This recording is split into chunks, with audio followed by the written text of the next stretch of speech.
మారమని చెప్పాడు ఆయన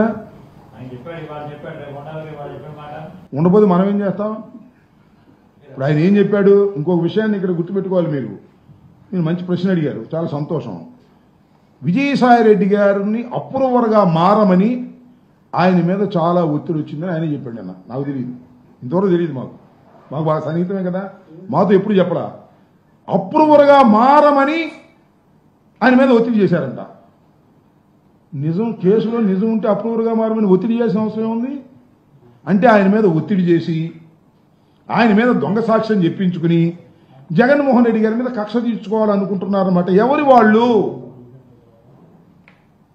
విజయసాయి రెడ్డి గారు చెప్పాలి అప్రూవర్గా మారమని నా మీద ఒత్తిడి వచ్చినా నేను అప్రూవర్గా మారలేదు నిలబడ్డాను అని చెప్పాడు ఆ ఒత్తిడి చేసిన వారు ఎవరో విజయసాయి రెడ్డి గారు చెబితే తప్ప తెలియదు కాబట్టి మరి అదే ఆయనే నేను చెప్పాల్సిన అవసరం ఉంటుంది చెబితే లేకపోతే మానుకోవాల్సిన అవసరం ఉంటుంది అప్రూవర్గా మారాల్సిన అవసరం ఉంది శర్మ గారు నా మీద నిజంగా ఏదైనా కేసు ఉంటే దానిలో వాస్తవం ఉంటే అప్రూవర్గా మారాల్సిన అవసరం ఏముంది ఒత్తిడి చేయాల్సిన అవసరం ఏముంది అంటే there is no evidence against Jaganmohan Reddy గారు అనేది చాలా క్లియర్గా అర్థమవుతుంది అనమాట ఎవిడెన్స్ లేకోకుండానే జగన్మోహన్ రెడ్డి గారిని 16 మాసాలు జైల్లో పెట్టారని అర్థమవుతుంది ఎవిడెన్స్ లేకోకుండానే జగన్మోహన్ రెడ్డి గారి మీద సాధించాలని రాజకీయ కక్షతో చేస్తున్నారని అర్థమవుతుంది దీన్ని బట్టి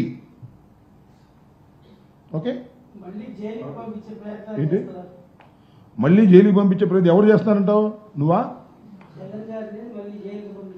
ఎవరు చేస్తున్నారని అప్రూవ్గా మారితేనా ఎవరు ఆయన మారనని చెప్పాడుగా అప్రూవ్గా మారటమా లేకపోతే ఇంకోటి ఏది ఇప్పుడు చంద్రబాబు నాయుడు గారికి ఈ రాష్ట్రం బాగుపడాలని ఈ రాష్ట్రంలో అభివృద్ధి కార్యక్రమాలు జరగాలని ఈ రాష్ట్రంలో ఇచ్చిన ప్రతి వాగ్దానాన్ని సంక్షేమ కార్యక్రమాలని నిలబెట్టుకోవాలనేటువంటి కోరిక కన్నా ఏదో ఒక విధంగా జగన్మోహన్ రెడ్డి గారిని ఇబ్బంది పెట్టాలి ఏదో ఒక విధంగా జగన్మోహన్ రెడ్డి గారిని లోపల పెట్టాలి అంటే ఎదుటి వాళ్ళు నష్టపోతే తప్ప నేను బతకలేననే పరిస్థితిలోకి వచ్చాడు తన పార్టీని తాను కాపాడుకోవాలి తప్ప ఎదుటి పార్టీ సర్వనాశనం అయితేనే నేను బాగుపడతా అనే ధోరణికి వచ్చాడు కాబట్టి అతన్ని మన నారా చంద్రబాబు నాయుడు గారిని ఆ భగవంతుడు కూడా కాపాడలేడు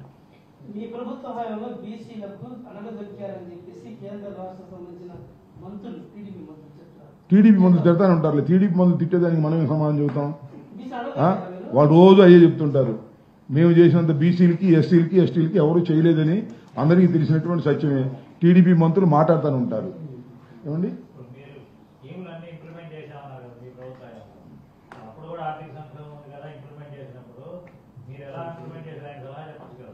అడగలిగైనా అసలు మేము దుర్మార్గులం దుష్టులం పాపాత్మలం అసలు సర్వనాశనం చేసిన వాళ్ళు అని వీళ్ళంటే మేము సలహాలు ఏం చెప్పలేంటి మమ్మల్ని చూస్తేనే మొత్తం సమాధానం చేశారంటే ఆయనతో సలహాలు ఇచ్చేవాడు ఎవరు ఉన్నారండి వాళ్ళ అబ్బాయి తప్ప వాళ్ళ అబ్బాయి ఇవ్వాల్సిందే ఇంకెవరు సలహా ఇస్తారు ఆయన సలహాలు ఇంకోళ్ళు ఇస్తే తీసుకుంటాడా ఆయనే ఈ దేశానికి సలహాలు ఇచ్చే మనిషి మోడీకి సలహాలు ఇచ్చే మనిషి పక్కన మన రేవంత్ రెడ్డి కూడా ఆయనే సలహాలు ఇస్తాడు ఆ మహారాష్ట్ర సీఎం కూడా ఆయనే సలహాలు ఇస్తాడు వాళ్ళు వినాలి కానీ పెద్దవారు వయసులో పెద్దవారు నమస్కారం పెడితే వాళ్ళకి సుత్తు కొట్టేస్తున్నాడు ఏం చేయాలి ఇంకా సలహాలు ఆయన ఒక సలహాలు వింటాడా నేను ఉంటే మనవి చేస్తున్నా ఈ రాష్ట్రంలో జగన్మోహన్ రెడ్డి గారు 5 సంవత్సరాల పరిపాలనలో ఓడిపోయాం అది వేరే విషయం కారణాలు ఏమైనప్పటికీ కూడా మేము పరిపాలించినటువంటి చక్కని పరిపాలన సమర్థవంతమైన పరిపాలన చంద్రబాబు నాయుడు గారి వల్ల కాదు కాకపోతే చంద్రబాబు నాయుడు వల్ల కాదు అంటే అయ్యో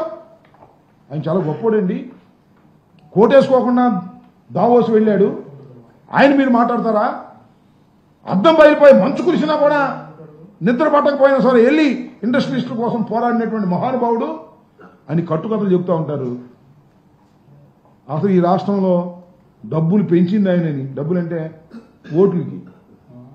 ఓట్లు కొనడానికి ప్రారంభించిందే నారా చంద్రబాబు నాయుడు అక్కడ ఎమ్మెల్సీని కొన్నాడు సాక్షాత్తు అది అందరికీ తెలుసు ఇలాంటి 420 పనులు ఇన్ని చేశాడు చంద్రబాబు నాయుడు అవన్నీ తీసాను పక్కకి చంద్రబాబు నాయుడు గారు గొప్పోడని ఈ పత్రికలు రాయటం గ్లాసు పగిలిన మంచు కురిసిన చంద్రబాబు నాయుడు గారు నిద్ర పుట్టకపోయినా రాష్ట్రం కోసం తప్పించిపోయాడు అని ఆయన ఎవరో ఆయన పేరేంటి మూర్తి గారు ఆయన పేరేంటి మన గణేష్ గారు కథలు చెబుతుంటే మనం నోరు ఎలికిలేసి వినాలి ఇది జరిగే పని అన్ని అబోధ కల్పనలు, దుర్మార్గమైన రాజకీయాలు తెలుగుదేశం పార్టీ లక్షణం తప్ప తెలుగుదేశం పార్టీ అభివృద్ధి చేసే పరిస్థితి. ఒక మాట అడుగుతానయ్యా, 5 సంవత్సరాల పాటు ఈ రాష్ట్రంలో ముఖ్యమంత్రిగా పనిచేసి అమరావతిని ఏం చేసావో చెప్పని అడుగుతా ఉన్నా.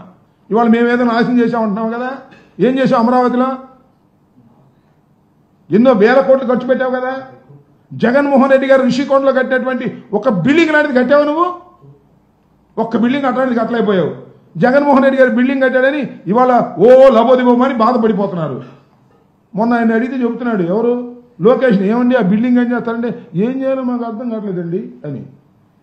ప్రభుత్వం బంగ్లా కట్టిస్తే జగన్మోహన్ రెడ్డి గారు ఏం చేయాలో అర్థం కావట్లేదు అంటే అంత బ్రహ్మాండమైన బిల్డింగ్ వైజాగ్లో. Vizag is developing town. భారతదేశంలోనే వైజాగ్ అనేది గ్రోయింగ్ టౌన్. హైదరాబాద్తో పోటీగా పెరుగుతున్నటువంటి పట్టణం అది. ఆ పట్టణంలో ఒక అద్భుతమైన బిల్డింగ్ కడితే ఏం చేయాలో నాకు అర్థం కావట్లేదు అనేటువంటి పరిస్థితికి కూటమి ప్రభుత్వం వచ్చిందంటే వాళ్ళకి అసలు ఏం తెలియదని నాకు అర్థమవుతుంది. ఎవరిది?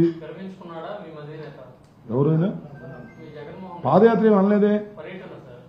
ఇంకా 4 సంవత్సరాలు దాటి ఉంది. పర్యటన చాలా డెఫినెట్ గా ఉంటది.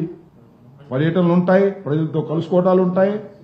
ముందు మీరే చూస్తారు. జగన్మోహన్ రెడ్డి గారు ఒకటే మనవి చేస్తున్నా, జగన్మోహన్ రెడ్డి గారికి మించిన ప్రజాదరణ ఈ దేశంలో, ఈ రాష్ట్రంలో చాలా తక్కువ మందికి మాత్రమే ఉంది. ఈ రాష్ట్రంలో జగన్మోహన్ రెడ్డి గారికి మించినటువంటి ప్రజాదరణ కలిగినటువంటి రాజకీయ నాయకుడు ఎవ్వరూ లేరు. బహుశా మొన్న ఓడిపోయి ఉండొచ్చు, that is a different matter. కానీ ఈజ్ ఎ క్రౌడ్ పుల్లర్. ప్రజల్లోకి వెళితే ప్రజలు ఎగబడేటటువంటి మనిషి ఈ జగన్మోహన్ రెడ్డి గారు. దురదృష్టవశాత్తు మొన్న మేము ఓడిపోయాం. దానికి కారణాలు అనేక ఉన్నాయి.